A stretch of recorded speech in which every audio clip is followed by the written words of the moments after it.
evening, everyone. How are you all tonight? Yeah. I love that. I love that. Good evening. Thank you all so much for being here. I'm delighted to welcome you to tonight's program. My name is Olivia Brown. I'm the Executive Director of the Albemarle Charlottesville Historical Society. And tonight's program is the fifth in our program series commemorating the 250th anniversary of the Declaration of Independence. We are more than halfway through our series, and though we started with the ideas of Jefferson and Hamilton during the founding of the nation, we have continued through American history, highlighting the moments when people have had to fight for their freedoms. Before I delve into tonight's topic and introduce you to our panelists, I want to take a moment to tell you a little bit about us, about ACHS, the Albemarle Charlottesville Historical Society. We are a private 501c3 nonprofit organization, and we don't receive federal, state, or local funding regularly. We instead rely very much on our supporters and our members to keep us going. We offer many of our talks, our lectures, our panels like this one for free, but as you can imagine, they do not come free of cost. If you are not yet an ACHS member, I encourage you to grab one of the brochures on your way out, or stop to talk to any of us who are affiliated with the Historical Society, as we love to tell you more about what we do.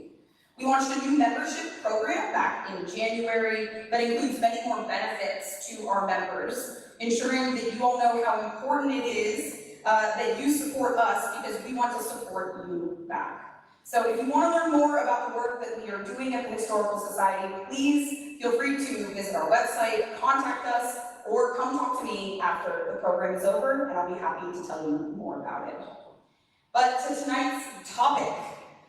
In 1776, as I'm sure you are all aware, Thomas Jefferson wrote the words, "We hold these truths to be self-evident, that all men are created equal." These words have become foundational to our nation, but it was apparent from the beginning who was missing. Tonight we'll discuss the way women have fought for inclusion and continue to do so in our nation.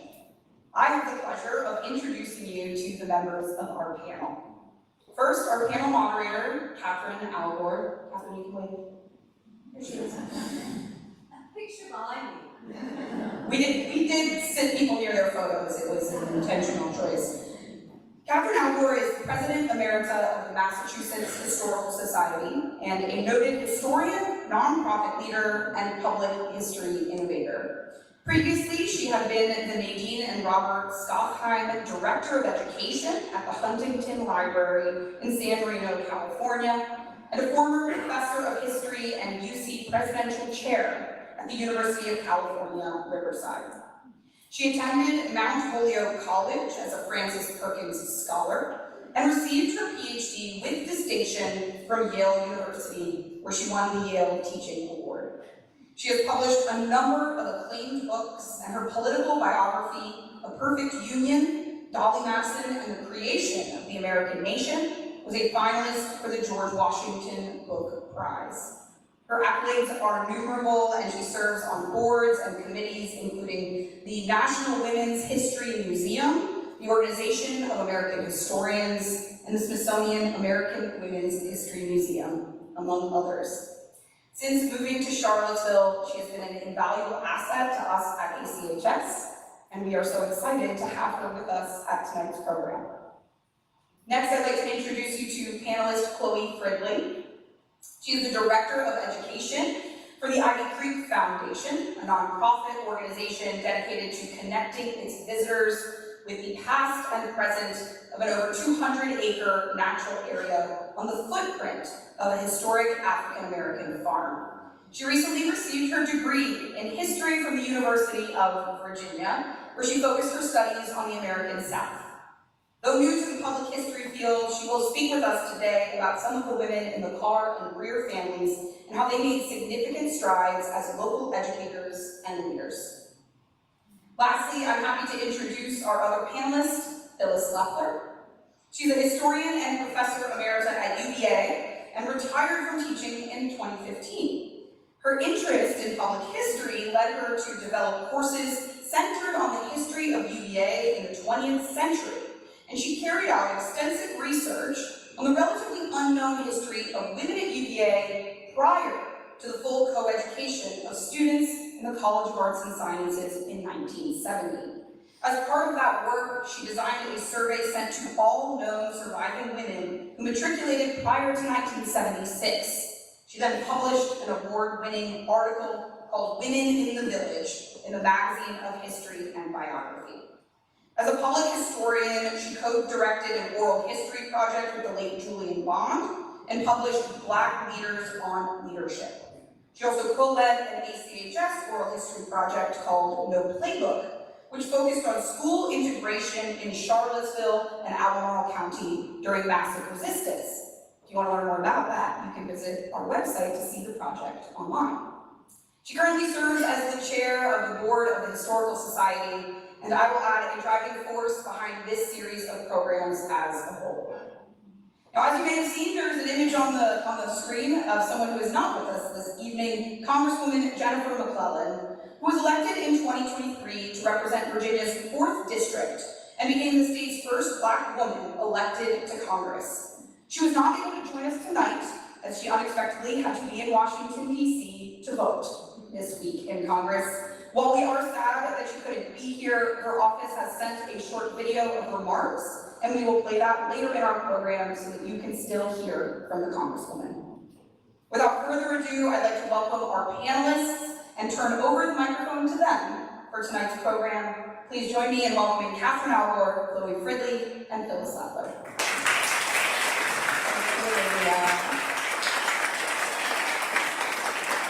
Thank you, everybody. Thank you all for coming out on a rainy night, but at least it's not 95 degrees. So thank you so very much. So what we're going to do today is we have we're going to spend about 45 minutes. We have 2 excellent presentations. We're going to have a message from the Congresswoman, and then we're going to have a little moment of reflection for us, but we want to get to you all as soon as possible. So about 45 minutes of presentation, and then we'll open it up for questions and answers.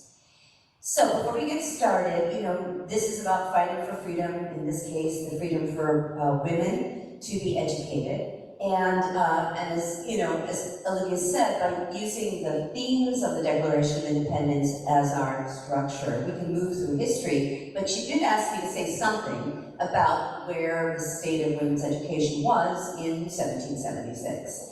And so just very briefly, as it turns out, by the 18th century, there was a pretty high literacy rate, for white women at least, of the middling and elite classes, a little higher than in Europe, and this was partly due to the Protestant strains in the culture, all the way back to the Puritans, where women were taught to read, if not write, because they were supposed to read the Bible.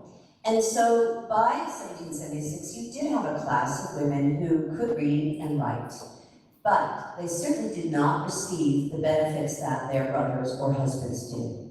And we have to reflect a little bit about Abigail Adams, who in 1776 writes maybe the most important letter ever written by a person who's going to be a first lady. Remember the ladies? She wrote many letters. She had wonderful correspondence with John and her sisters, but she always felt the deficits in her education. Spelling, in usage, in ability to express herself. Now look, she did fine, she really did, but she felt always the gaps of education. After the Revolution, there was a moment of possibility for women, at least again, white women, for change. So many things could have happened. Women could have got the right to vote, coverture could have been amended or gotten away with, divorce laws could have loosened, but sadly, very little of that happened. Very little participation or progress for white women in that period, except for one little thing, and it was a little bit of a door that opened. And it was something that historians call Republican motherhood. And when I say Republican, of course, I don't mean the political party, but the theory of republicanism that was, the basis of our government, of our Constitution. And the heart of Republican theory says that the virtuous leaders should be able to put aside their private interests for the common good. Let's just think about that for a second. You see why this is not going to work. But at the time, they were all very hopeful. But the founders recognized, those were the leading men at the time, recognized that that is not a natural human impulse, and that these men, American men, white men, had to be educated in being virtuous citizens and not servile subjects. And so, people like Benjamin Rush saw a place for women to be educated, not for their own sake, but to be good companions for Republican men, and of course, teachers for their sons. And so, with this little crack at the door, women, white women anyway, rushed in and tried to make the most of their educational opportunities. So, as we go into the 19th century, things begin to open up. There's more schools for women, seminaries for women are founded, and then colleges like Nonhoyuk and Smith, and my friends there. And we know in the 20th century, educational opportunities chug along for women until the sort of the big news, which you're going to handle in the 70s. But as we begin to learn about some specific instances, I thought I would bring up 3 themes that go through a history of education for women in America. And one is this idea of education in service to others. And I don't mean they want women to run for president. I mean service for families, for husbands and children. Then there was the problem of figuring out what a well-educated woman was. At any particular moment in time, everybody was pretty clear on what it took for a man to be educated. But what women studied and how they studied was always up for debate. And finally, obstacles. So in the 19th century, it became illegal for people of color who were enslaved to be taught to read and write. Free black populations had a hard time getting schooling. And while white women did get to learn to read and write, and attend small schools, and go to seminaries, they were effectively shut out of the real learning, right? History, geography, philosophy, science. So they faced obstacles, and thinking about those obstacles might be, and what happened to them, and why they were there in the first place might be some food for thought. So on that note, let us turn this over. Chloe, would you like to take over for us? Thank you very much, Catherine, and thank you all for coming here today. I'm so honored to speak and share a little bit about the women of Riverview Farm's story and share the stage with my co-panelists.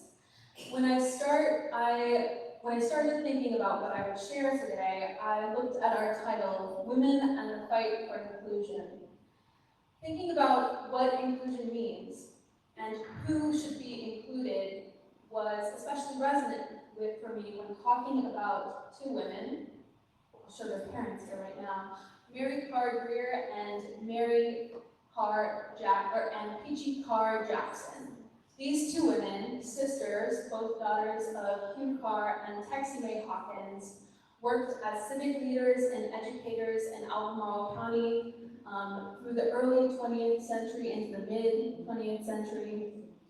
And they both worked to broaden the scope of education and civic engagement for the members of their community, to include them, but it wasn't an individual quest. It wasn't them searching for individual inclusion. Rather, they followed the motto of an organization they were deeply connected to, the National Association of Colored Women's Clubs, lifting as we climb.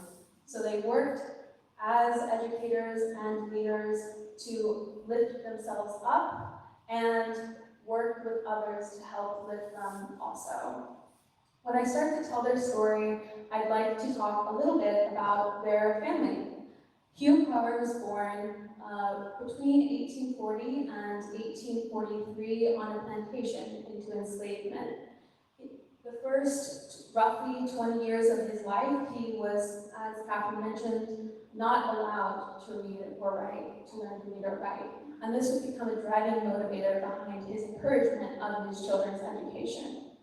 After emancipation, he continued to work on this plantation and as a farm manager, saving up money to buy the first 58 acres of what would become Riverview Farm, one of the largest African-American land holdings in Albemarle County. You can visit this today at Ivy Creek Natural Area, which is on the footprint of much of this farm. And while working at his former plantation, he met Texie Mae Hawkins, who was a young seamstress. They fell in love and moved into Riverview Farm together. Very quickly, they started to have children. They had 7 children, and 6 of them were daughters. Mary Carr Greer was the eldest, born in 1884. Her sister Peachie, who I'll also be focusing on, was born 4th in 1893. When Mary Carr Greer was 5 years old, Hugh Carr enrolled her in the Union Ridge Graded School, and he would continue to enroll all of his children in the local school as they learned to read and write, something he never learned to do. Unfortunately, Texie Mae Hawkins passed away when Mary Carr Greer was only 15 years old. So thinking about the idea of Republican motherhood, Mary Carr Greer took on the role of helping to raise her siblings at age 15, in addition to raising herself and seeking that education that her father insisted was critical to lifting her and her siblings up. All of them attended the Union Ridge Graded School, named for the Union Ridge community that surrounded Riverview Farm. This was a community centered on Union Ridge Baptist Church, which still stands today, and the hydraulic mills operations owned by the Salmons family, which is now underneath the Rivanna Reservoir. This community of African Americans, many of whom had experienced enslavement, was dedicated to ensuring an education for their children. First, teaching out of a schoolhouse church, and then a one-room schoolhouse, and that was very much true for the Carr family. In the summers, they would travel as far away as Atlantic City to earn money to be able to afford the tuition to their schools. This is a picture of Mary Carr Greer and Peachie Carr Jackson behind me. They all attended Union Ridge. Mary Carr Greer later also attended Piedmont Industrial Institute, where she got a teaching degree, before both sisters attended Virginia Normal and Industrial Institute, a Black land grant university outside of Petersburg, Virginia, which is now Virginia State. Many of you all may be familiar with today. There, Peachie Carr Jackson got her teaching degree, and Mary Carr Greer got her degree in domestic science, before both returned to the community they were raised in that helped provide them with that education to become teachers themselves. One of the career paths that was available and acceptable for women at the time. Both began teaching at the Jefferson School in the city of Charlottesville in the early 1910s. Peachie Carr Jackson would continue her career there for 44 years in teaching. Mary Carr Greer, however, had a short stay before she returned to the school that had grown out of Union Ridge Graded School after it burned down in the 1890s, the Albemarle Training School. So Mary Carr Greer became a teacher there. Peachie Carr Jackson was a teacher at the Jefferson School, and in 1915 and 1926, respectively, both of these schools became the first schools to offer a high school education for African American students in the city and the county.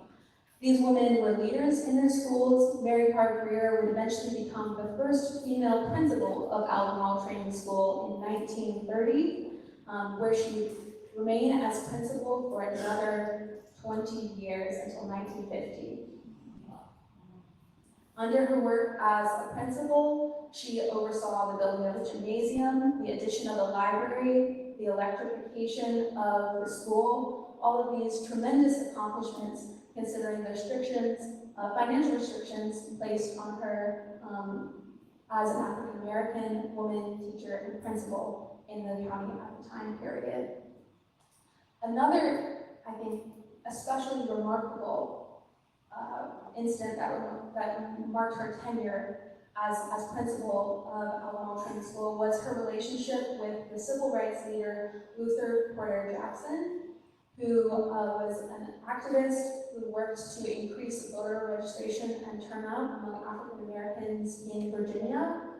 They exchanged several letters, especially in the 1940s up until his death in 1950, where he encouraged her, and she reported that she was leading social science classes to get the students to discuss the value of African American voting. She was passing out flyers that they were taking home, the students were taking home to their parents. Here she is with the school in the class of 1950.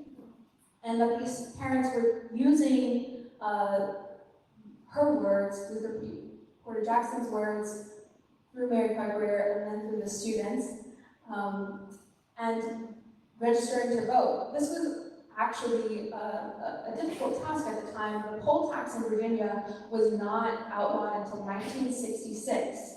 So many African Americans in the community had to pay roughly, at the time, I don't know the conversion rate, but $1.50 in order just to register to vote. She also reported in 1947 that she was able to get every single teacher at her school, Albemarle Training School, to register to vote.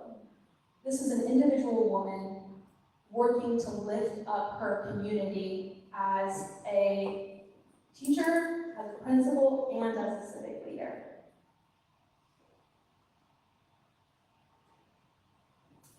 Peachie Carr Jackson also,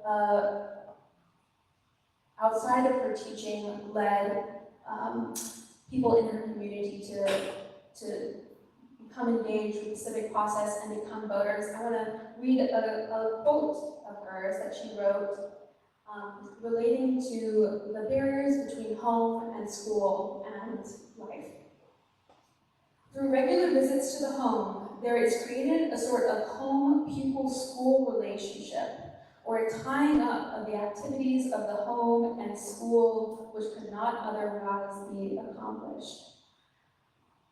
Here, Peachie refers to the fact that she was a member of the community that she was educating, and her role as a woman didn't inherently limit her ability to connect with others, to motivate others, to educate others outside of the classroom. And by bonding with people individually, she was able to broaden the scope of her possibilities and the possibilities of the people who looked up to her. This was especially true in her work with the Virginia State Federation of Colored Women's Clubs, which fell under the National Association of Colored Women's Clubs, an organization that was founded in 1896 in Washington, D.C. This organization was dedicated to civic organizing around improving the lives of African Americans, not just women, but focused also on women and children, protesting Jim Crow laws, and encouraging voter turnout. Peachie Carr Jackson became the president of the Virginia State Federation of Colored Women's Clubs from 1954 to 1958. This picture up here is a program of Mary Carr Greer's at the UVA Special Collection that has Peachie Carr Jackson's program notes in it. I also want to point out this picture here, which has Peachie Carr Jackson, Mary Carr Greer, and Mary Carr Greer's granddaughter, Theodosia, all at a regional conference for the National Association for Colored Women's Clubs. They traveled around to the country, which I think is just really exceptional, from New York to New Jersey, out even to Detroit in Michigan. And they would all come together, an entirely women's-based club, to discuss the best methods for broadening that scope of inclusion. Their work in the community and their work in the school was tremendously meaningful to many people, and as you can tell from the outcomes of Mary Carr Greer's voter registration and the wonderful turnout at the Virginia representation for the National Association of Colored Women's Clubs, Peachie Carr Jackson also had an amazing influence. But they didn't do these things alone. They lifted as they climbed. They made a difference in their community by improving the lives of those around them and themselves, creating a better future as women despite their obstacles. Thank you.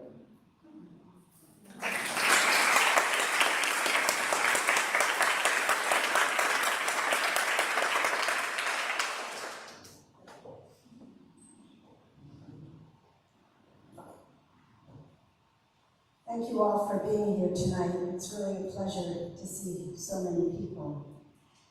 As we at ACHS were thinking about topics we would cover in our series in commemoration of the 250th anniversary of the Declaration, we of course recognize the importance of including women's struggles for inclusion and equality in America. My focus tonight will be on women's inclusion at the University of Virginia, a school founded as an all-male institution from its beginnings in 1825. Many people continue to think that UVA went co-ed in the 1970s, but the truth is that white women engaged in educational opportunities in somewhat unequal ways as early as the 1880s. And it, of course, was much longer until Black women had those same opportunities.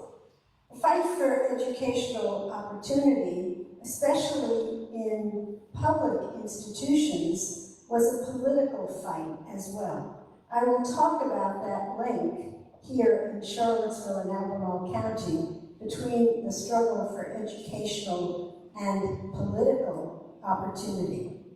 Women, of course, were fighting for their own opportunities to be equal, but they were fighting against those people who were in power.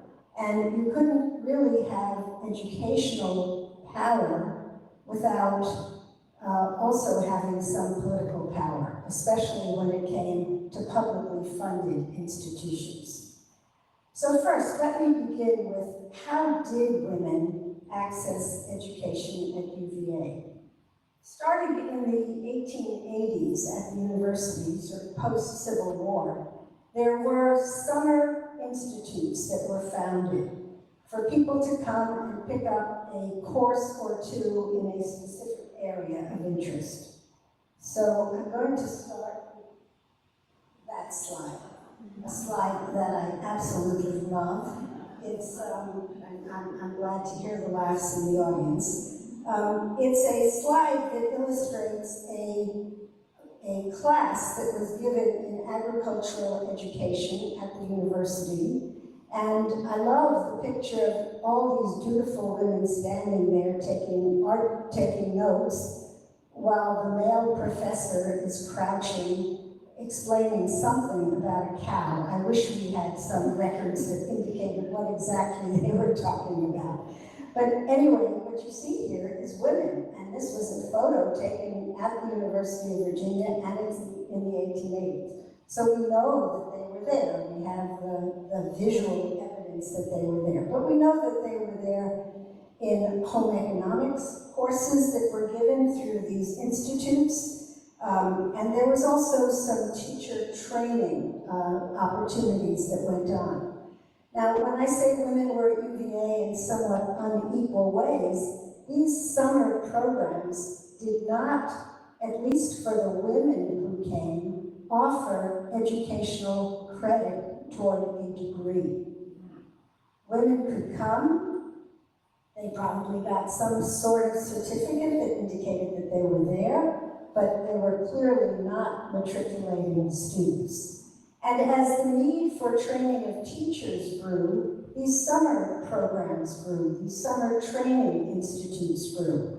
In 1901, there was a summer school of methods that was created. In 1905, the first president of the University of Virginia, Edwin Alderman, when he came in as president, he announced the creation of the Curry School of Education, a school that would operate during the academic year. It was not open to women. It was open to male teachers and to male administrators. But women could come in the summer, they could take classes in the summer, and so these summer institute training sessions grew. By 1910, women were a majority of students in the summer sessions, but their numbers already were greater than the enrollment of men during the academic year, which I think is quite remarkable. The numbers They enrolled between 1,000 and 1,500 students each summer. This is also an important part of the story of the link between education and political rights. So just hold on to that number and we'll come back to it. Women were also enrolled through nursing programs. Starting in 1901, when the hospital was created at the University of Virginia, male doctors obviously needed nurses to help them in the hospital, and so a nursing education program was developed. Again, it was not an academic program. It was a nursing credentializing program. But 3 women enrolled in the first class, but by 1920, there were at least 100 students in the School of Nursing.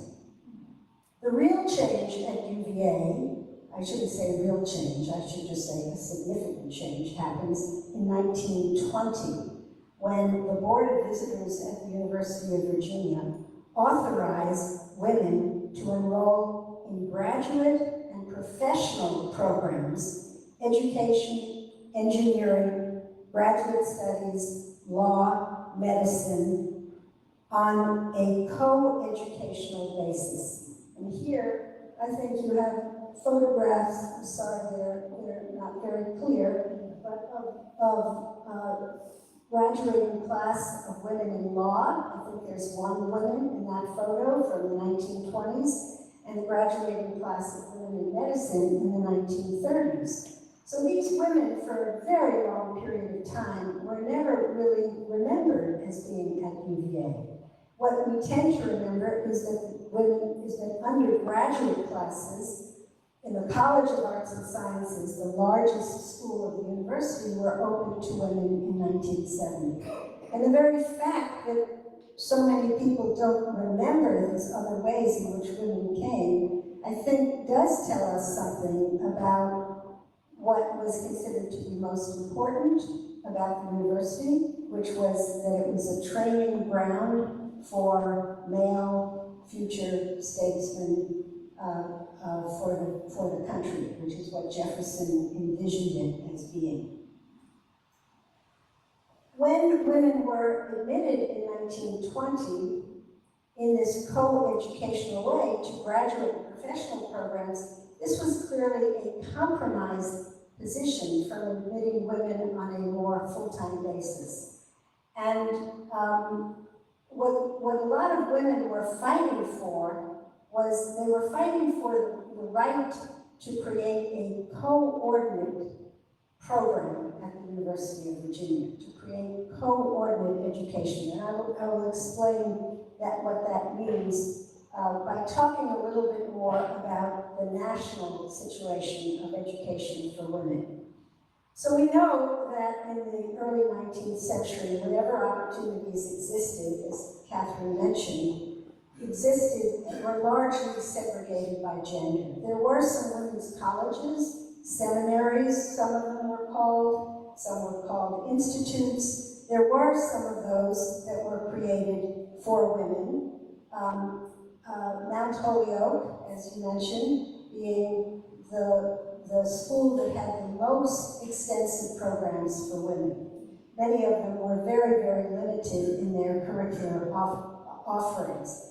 In this regard, Oberlin College was a real exception because in 1837, at its founding, Oberlin admitted women on a full-time coeducational basis. But that was absolutely an exception and not the norm. Instead, what started to happen in the post-Civil War period was that there were what we have come to call sister schools that got established. I think that's in my slide. To save time, I thought I'd just put it up there rather than reading all those possibilities.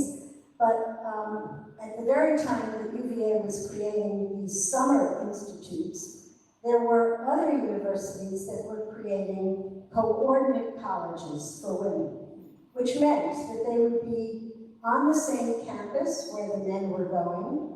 They would use some of the same facilities, such as laboratories, gymnasia, libraries, but the women and men would not be educated in the same classroom at the same time. They might have some of the same professors, but the assumption was that women's educational needs were different and they could be educated but not alongside of the men. So here in Virginia, at this very time, women were simply, at least at the major state university like the University of Virginia, they were mainly relegated to these summer courses or nursing programs, or starting in the 1920s to professional programs. But it was ironically in some ways, it was in those summer programs at the University of Virginia, with such a large number of women in attendance, that a critical mass was created so that the University of Virginia became a center for the fight for political rights. Leaders in the fight for suffrage actually used UVA and Albemarle County as a spawning ground for activism, for political activism. In 1909, the Equal Suffrage League was created in Richmond, and it made, oh sorry, I left something out. Allow me to go back, sorry about that. So in terms of the co-education of women, I actually wanted to say that Southern institutions were behind Northern and Western institutions, but there were some exceptions to that. Even some Southern institutions were way ahead of the University of Virginia. So you can see University of Arkansas, Mississippi, Texas, Alabama, all admitted women to their co-educational programs between the 1870s and the 1890s. Okay, now let me continue with talking about the women's suffrage movement. So with a mass of women here in the summer sessions, as I said, it became a spawning ground for women to get involved in the fight for suffrage. A major player in this was a woman named Roberta Leffler, a wealthy woman who had homes both in Charlottesville and Richmond. Close friend with Lila Reed Valentine, who was the president of the League, and with another suffragist called Mary Cook Branch Munford, who spearheaded the effort to establish a coordinate school at UVA.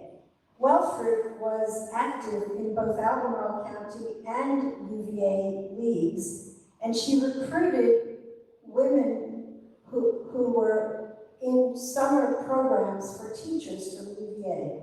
So by 1914, the Equal Suffrage League opened a permanent bureau for women's suffrage in Cabell Hall, which I find really quite fascinating, even though women were not allowed to access many of those programs. Anna Howard Shaw, who some of you may know, was the president of the National American Women's Suffrage Association, at the head of the whole national fight, spoke at UVA Summer Institutes, first in 1910, again in 1917. In 1917, 1,200 students and local people attended her talk. Many, many other suffragists came through UVA to try to empower and activate women to go out and fight. But I come back now to Mary Cook Branch Munford. She was a person for whom the suffrage fight and the educational fight come together. She fought valiantly to try to create full coordinate education for women, like at Barnard, like at Radcliffe, etc., on an undergraduate basis. And the Library of Virginia is full. There are boxes of letters that Mary Munford wrote to President Alderman, to members of the Board of Visitors, trying to encourage them to think seriously about allowing women as undergraduates to come to UVA, admittedly through a coordinate college concept.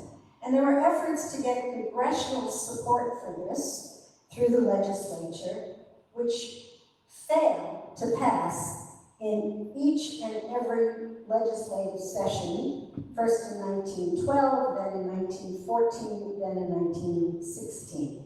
Then they stopped because of World War I.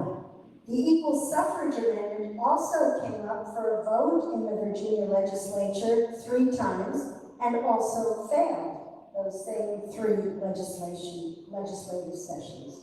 So in fact, Virginia women, in their fight for educational and political equality, failed to win the vote on each and every, on both of those issues. In 1918, the House of Representatives, the National House of Representatives, passed the 19th Amendment by 2/3 vote. And then there were massive ratification campaigns in all of the states. But the ratification campaign in Virginia failed. I don't know if anybody in this audience knows when it was finally ratified. Anybody want to? 1952, that's right, was when Virginia ratified the 19th Amendment. Of course, it was national law, so women could vote, but not ratified in Virginia. And in terms of admission, UVA admission on this coordinate basis, so undergraduates could come and benefit from the curriculum, there was finally a coordinate college with full undergraduate curriculum for women, established, associated with the University of Virginia. That happened not in the 1910s, not in the 1920s, not until 1944, with the creation of Mary Washington College in Fredericksburg, Virginia, 70 miles away. So it clearly was not the same concept as the coordinate colleges that got created in other places. So I think the story that I'm telling you right now is that the fight in Virginia for equality for women was long and hard. Virginia was more resistant than other parts of the country and either other parts of the South. But women understood that obtaining full educational opportunity is political in nature. And to have a full seat at the table required legislative support. Those in power in the period that I'm covering were unwilling to give up their power and to change the status quo. But it is a fight that we know that we all continue to fight to this day.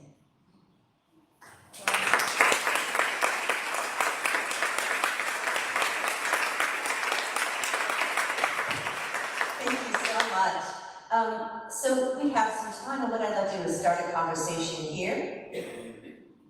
Oh, I'm so sorry. Yes, thank you. So yes, so we have our video from the Congresswoman. Sorry that the House was scheduled prevented me from joining you in person tonight, but I'm grateful to share my thoughts virtually on how women have fought for equality and inclusion throughout American history and my own role in that fight. That fight began over 400 years ago in Jamestown, when Virginia became the birthplace of American democracy and the birthplace of American slavery in 1619. In July of that year, the House of Burgesses met for the first time, the first representative legislative body in the English colonies.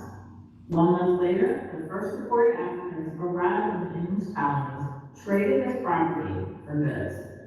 By November, the men of Jamestown understood that for Virginia to be a permanent settlement, they needed women. So they actively recruited women to make wives to the inhabitants. And when they arrived, their rights were surrendered to their husbands. They couldn't vote, they couldn't hold public office, they couldn't control their own property. And in 1776, as her husband traveled to the Continental Congress, Abigail Adams implored him and his fellow delegates to remember the ladies and be more generous and faithful to them than your ancestors. They didn't, and they weren't. So as we celebrate the 250th anniversary of the Declaration of Independence, we must acknowledge that when Thomas Jefferson wrote that all men are created equal and endowed by their Creator with the inalienable rights of life, liberty, and the pursuit of happiness, He meant men, but not all of them. He did not include the nearly 500,000 enslaved people in the 13 colonies, including his beloved Monticello. And in 1789, when the U.S. Constitution created a government by, of, and for the people in order to form a more perfect union, it considered enslaved individuals as 3/5 of a person for purposes of House of Representation, apportionment, and taxation. They excluded indigenous people altogether, and they did not envision women as participants at all. So our struggle as a nation has been how do we reconcile the ideals upon which this country was founded with the reality, and how to make those ideals true for everyone.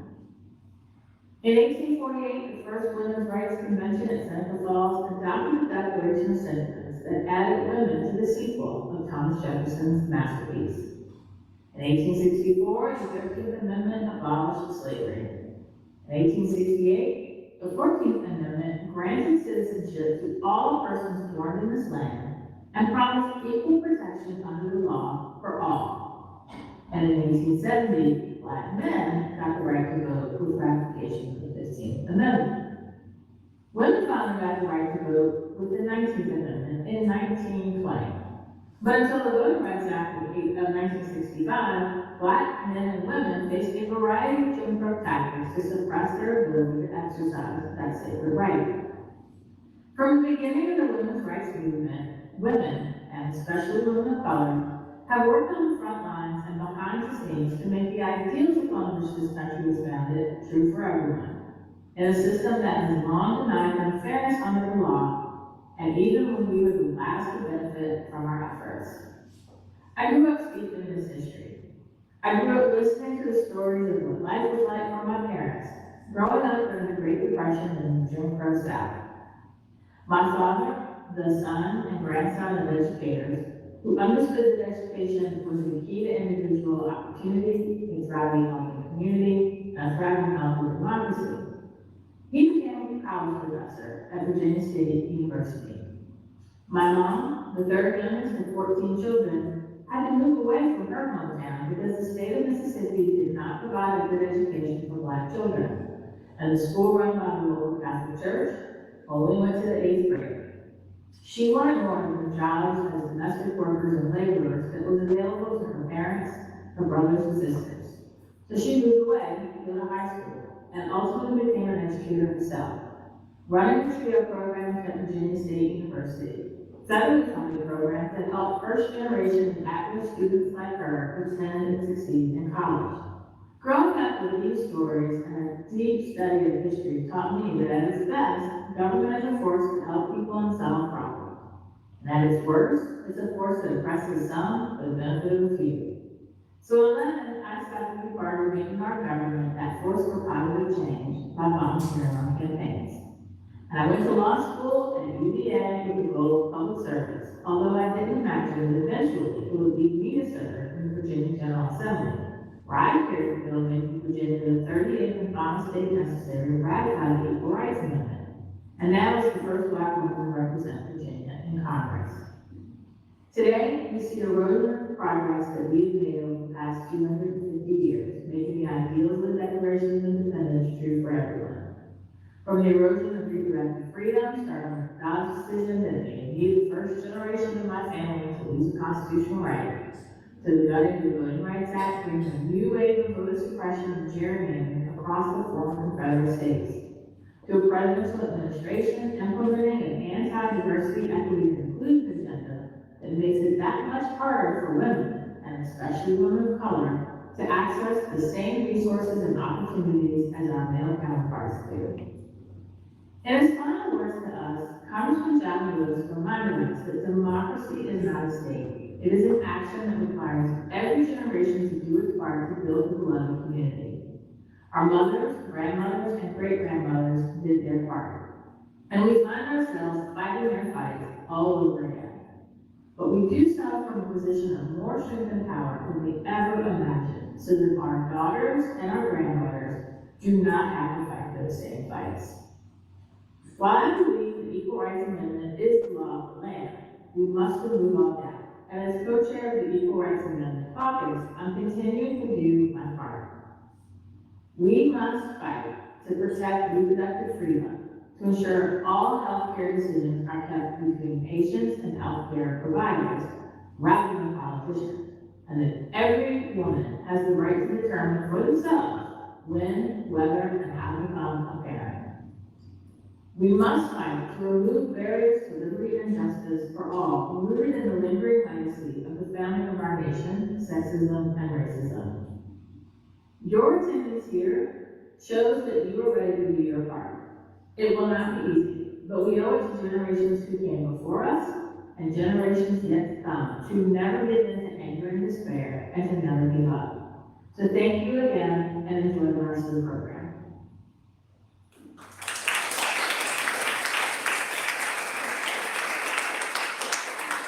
So as the Congresswoman reminds us, these are personal stories, and as we open up the conversation, of course, questions and answers about the topics, of course, appropriate, will be done, but I was thinking that's not only a historical society program without showing you some historical artifacts. And in this case, it's me, and Phyllis, and Chloe. We are part of this story of educational access to women. And it is not, as the Congresswoman reminds us, it's not a story that's over, it's a story that continues. So I was wondering if you would like to do any reflection a little bit, Phyllis, on your place in this journey. I love that you ended your presentation with a talk of power, right? Because I always think people that fear the slippery slope are right. Once you give people the power to read, to write, in the case of enslaved and free people of color, or give women the right to actually have a full education, they're going to act like human beings and want power over their own destiny. But would you like to start us off a little bit with any reflections? I could talk for a long time on this topic, but I'll try not to. My research brought me to think about women's place at the University of Virginia. When I arrived here in 1986 and realized that the only thing that was being talked about in historical tours about the university was the 19th century, which was considered sort of the heyday of the university, and it was all a way to honor Jefferson and his vision for the university. And that led me to be interested in what the 20th century university was like, and that led me to be interested in where the women were. And I do have to say that my research is fundamentally different than my own life experiences. Because as you might be able to tell by my speech patterns, I'm not a Southerner by birth. I didn't grow up anywhere close to Virginia. I grew up in New York. And I never felt, I went to, we want to talk about issues of segregation, which are of course incredibly important also to Virginia. I never thought about that as someone who was growing up in the North, because in fact, I attended schools that were absolutely fully integrated based on neighborhoods where I lived. In terms of my own educational issues, I will reveal how much of an artifact I really am by telling you that I was pursuing my PhD in history in the late 1960s. And I think that was a real turning point in terms of how women thought about their opportunity and what might be open to them. So I think the majority of women in that period of time were still thinking about the service professions, like teaching, which was obviously a great opportunity for women, and nursing. My own sister, who is all of 15 months older than I am, I think saw her future in education and pursued that as her career. But I guess there was just something in me that thought, it somehow should be open, and it was open. And I do have to say that as I pursued my education in a field that was not considered at that time to be a particularly welcoming field for women, I never really experienced that in the institutions that I went to, either for my master's or my PhD degree. I think there was a turn right around that point. Certainly, because women were beginning to go to law school in much bigger numbers and started to break into medical schools. And so I think pursuing a PhD in 17th century French history as a woman, which is what I did, sometimes I think that was a little crazy, but I did do it. And the person I worked with, my main advisor in graduate school, had only women students working with him. So, I didn't, if I go back to my research on UVA, when the first women undergraduates entered UVA, they told stories about male professors refusing to call them. That was a time when everyone was called Mr. in the classroom. So if a professor addressed a student, it was always Mr. Brown or Mr. whatever.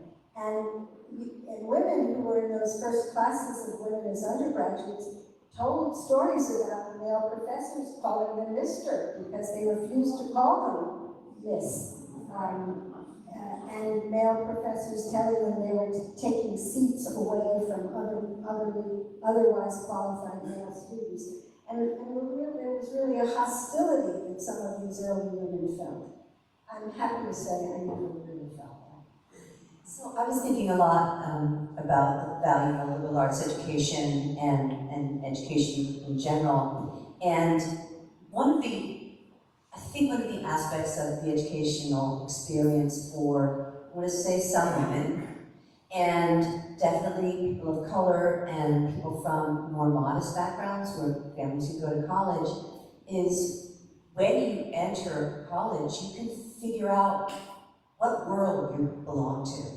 So, when I grew up in a very modest family, working class. My dad did go to college on the GI Bill, but he did horticulture, and I just absolutely did not sort of fit in where I lived, and I didn't know there was another world. And it really wasn't until I went to college, and I didn't go to college until I was 31, that I discovered, to my delight and horror, I'm an intellectual. But that world wasn't set, these worlds were not set up for me, as they are not set up for people who come from similar backgrounds, not set up for people of color. And you don't know those worlds are there until they're presented to you, and then you find the one that you fit in. You are like the latest, you're brand new from this educational system. Do you have anything you'd like to reflect on? Yes, I, as you all may see, am a very recent college graduate. I very recently came out of the UVA world of, as a woman, included in the college experience, and it was a world of contrasts, I would say. First of all, when I was getting my undergraduate degree, the majority of students at UVA were women. That has recently happened, where college students now are predominantly women, and at the same time, the first female graduates were coming back for their 50-year reunion when I was in high school, or when I was attending UVA, and it was a really, I studied history, and it gave me a lot to think about, and to think about how rapidly our world is changing, how rapidly UVA is changing. When enrolling in my classes, it was a personal goal of mine to have at least one professor each semester who was a woman, and that was something I did have to work to do. It wasn't something that naturally came as I selected my course loads. And so it was sort of an interesting experience to be sitting in classrooms that really varied upon subject, the makeup of the classroom, but sometimes in classrooms that were predominantly women, sometimes once almost entirely women, and also think about the academy that was supporting me and teaching me, and which I was extremely grateful for the expertise of, but was also very much the product of a different academic system than it was today. And now doing the work I do now and thinking about how recently the Carr Greer family shaped the education system in Albemarle County and in Charlottesville, and how so many people remember them and knew them and were part of that life with them, really brings into focus how dramatically things have changed and how quickly things can change again. Yeah, very good.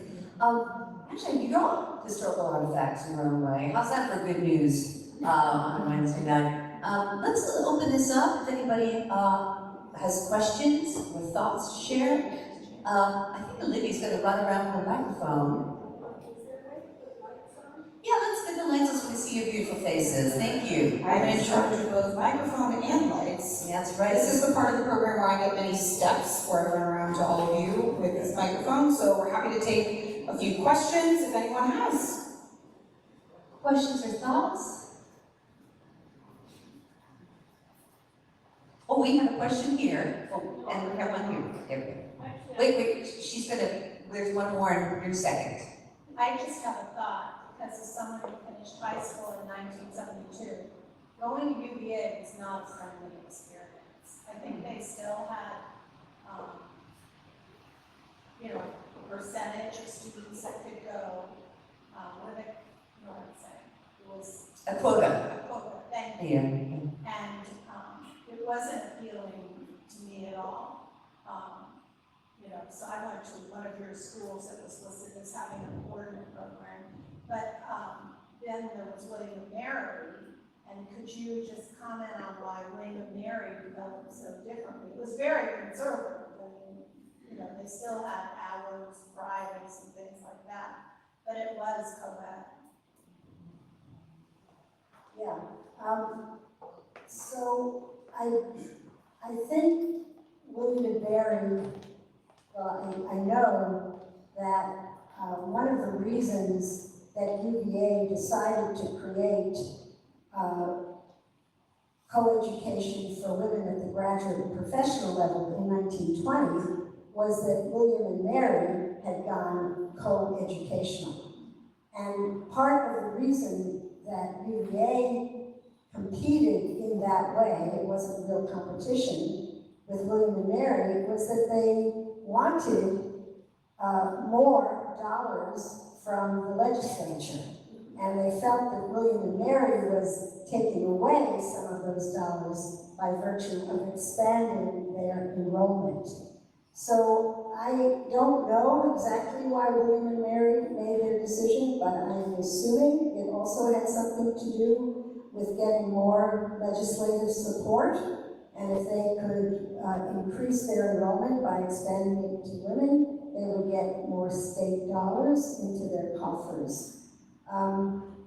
One other comment on your comment about UVA being an unfriendly place in 1972 is that when UVA ultimately opened up to women in 1970, it was on a very limited basis. They took 450 female students in 1970 to 71, and then I think 550 from 71 to 72. And then they opened up the university more fully to women. But that first full class that came in 1972 really struggled some in terms of their experiences here. So I'm not surprised that that's how you understood it. And before we get to your question, I wonder if we could just plug something. I just remembered, we have a Historical Society has a wonderful exhibit. Would you like to just tell everybody about the primary exhibit, the vault, and the lowering of standards? Absolutely. If you aren't aware, we put up an exhibit at Vault, Virginia, which is located on the downtown mall.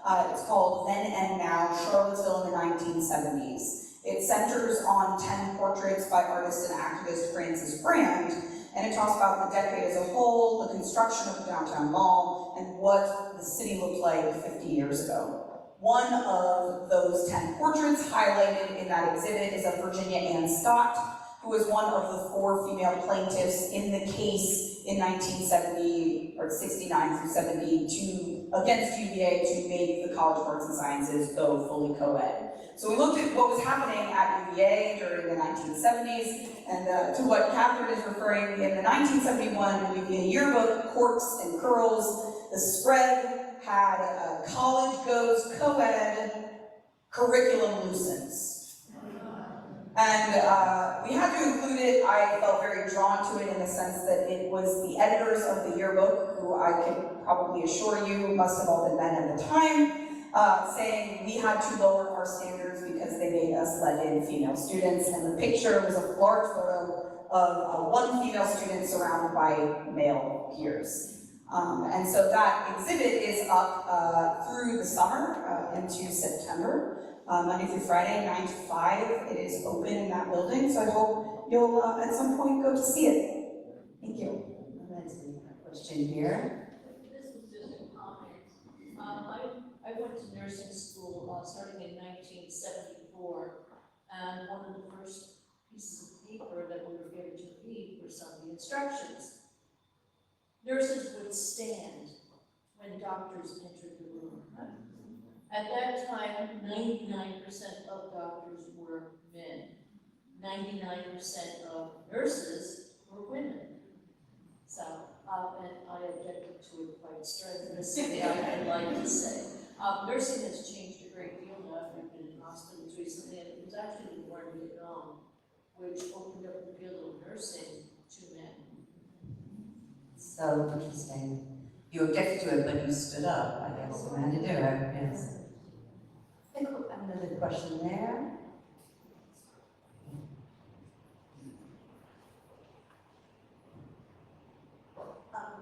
This is for any of you, for any of the women that you featured in your talks. Can you give any more personal data about them, about what it was that propelled them to be such strong leaders in the fight? Absolutely. I think certainly for both Mary Cooker and Peachie Carr Jackson, their father's insistence on the value of education, as someone who had been denied that, made them eager educators. And it was also true of the community that they grew up in, that in the Union Ridge community, people had been denied an education and so saw the value in that. I didn't get to talk about all of Mary Cooker's siblings, but more, at least 2 others went on to become educators, one of which, Hazel, was a teacher at the Roten School in Farmville, one of the 5 schools that was part of the Brown v. Board of Education case. And so I have to think, one, becoming a teacher was sort of one of the few career paths available for educated women at the time, and all of his daughters were educated.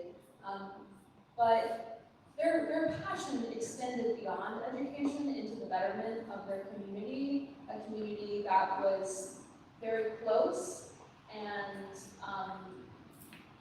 lifting as they climbed, I think was not just a professional model, but also a personal model. Well, I would like to say, first of all, thank you for your questions. Wonderful question. I would like to say something about Mary Cook Branch Munford.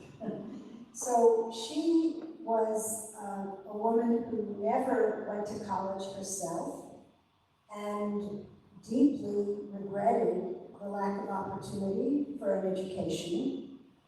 She married only when she was 30 years old, and which was very late for that day and time. She married a man called Beverly Munford, who was a member of Congress and extremely progressive in his own thinking. And he died very young, But he really was an advocate for opportunities for women and for African Americans. In fact, he had served on the board of Hampton Institute at that time. And so clearly they were very like-minded in their views, and I think she was in this way continuing to fight the fight that he had been fighting more on a legislative level, and in part in his memory and honor, but clearly those were values she held very, very closely and very dear to herself. I don't actually recall very much about her own family background, except that, you know, she never did go to college herself, and that was something she deeply regretted, and if she had the means to do so, she was going to fight to do it. She also did end up to be the first woman representative on UVA's Board of Visitors. That happened in the 1920s. So, you know, she was recognized ultimately for that fight. So we don't want to tax our host patients. So maybe we have one more question. Was there a question? We have two questions. Let's do, I think we can do two, Olivia. Well, I have a comment and then a question. I came to UVA in 1984 to go to the law school. And at that time, it was 30% female and 10% minority. And the ladies' room still had urinals.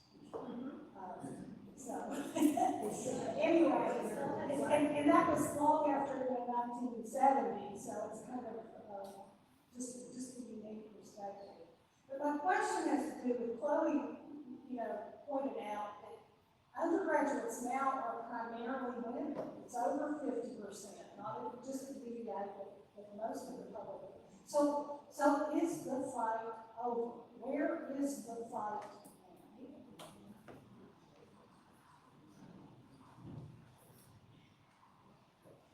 No, the fight's not over. I don't know where there's urinals at Carr, but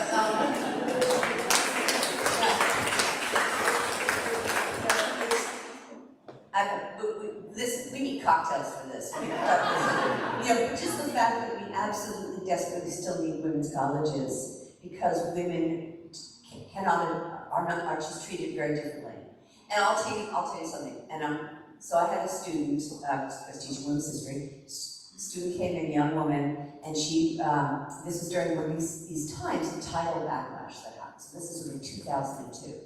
And she comes in, and she'd been, spent the weekend with her grandparents, and they had cut something out in the newspaper for her. And it was all about this woman writing about how women should be in college learning different things from men, really to be good wives and mothers, right? So it was kind of like, we have these weird backlashes, we have it now with drag rights. And she brought this in and wanted to know what I thought about it. You know, we talked about it in class. And what's kind of amazing to me is this was at Harvard. So think about it. This young woman has gotten into Harvard, which I don't know if you've ever heard of it, but it's cool. It's no UVA still. And she goes over to New York, she has her local grandparents, and they give her this. And I think that this is even a topic of discussion in her house, which was very striking to me. So so we can answer the other question. I'll just say, no, the fight's not over. It just looks different from the inside and the outside. But we had one more question. There we go. Thank you so much. So this is often on my mind and it's impacted my life as I was growing up, and that was the legislation known as Title IX. And this is what gave women access to funding and support for athletic endeavors. It was in 1973. So my girlfriends who are older than me, many of them never had the opportunity to participate in organized sports. It just wasn't available. And then I was 13 in 1973, so I started to benefit from that. So I'm just curious about your thought. It's kind of the intersection of legislation and opportunity and impact on women, and what's going to happen if Title IX or something like that ever gets revoked? And I don't think that's beyond being possible in today's world. So just thoughts on Title IX and our impact on women. Thank you so much. Well, Olivia, I think we want the staff, we give the staff a chance to go home. But I want to thank you all for coming out tonight. Thank you so much to our panelists. Thank you to the Historical Society, and I hope to see you at another event. Thank you.